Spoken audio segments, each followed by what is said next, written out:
Bibo. Diyan ka lang. Sa Jollibee, bida ang sayo. Yung ganun yung kuwet. Talikod kuwet. Mas gusto ko yung dati yung ganun.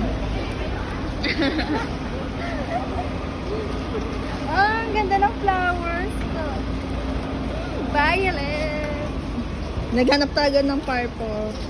Hindi nakakatulog si My Dear, kakaisip. Kakaisip. Tapos yung tarpaulin, nilakad pa niya. Love na love talaga ako ng maliit.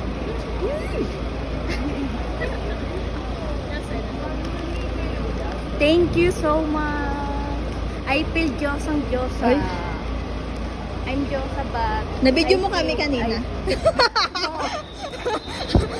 Dami, di ako makaano eh, dalawang maliit ako.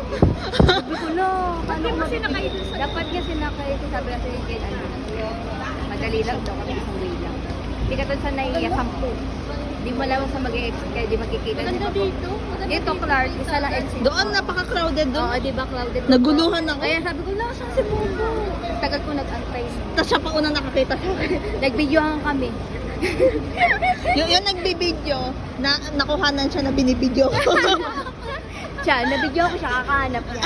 Sabi ko, bago ako sumigaw, ay, pinindot ko agad yung Oo, cellphone ko. isa na tabakbo. Pinigilan niya sarili. Ay, di. Pinigilan niya sarili. Pinigilan ako sumigaw eh.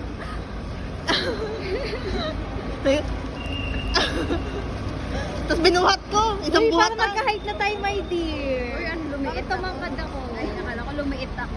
Ate, nag-iba ka ngayon. Ay? Bukas agad ka. Parang nasa ano lang. Ganyan-ganyan lang. Ate, ang dami mo energy. Saan Sabi mo- nga ni Jenna, grabe ka, dahil mo energy. Sinong Jenna? Yung kasama ko kanina. Kabatch ko yun. Oo nga ate, ba't ang dami mo energy? Siyempre, masaya ako. Nagkita-kita na tayo. Wait lang.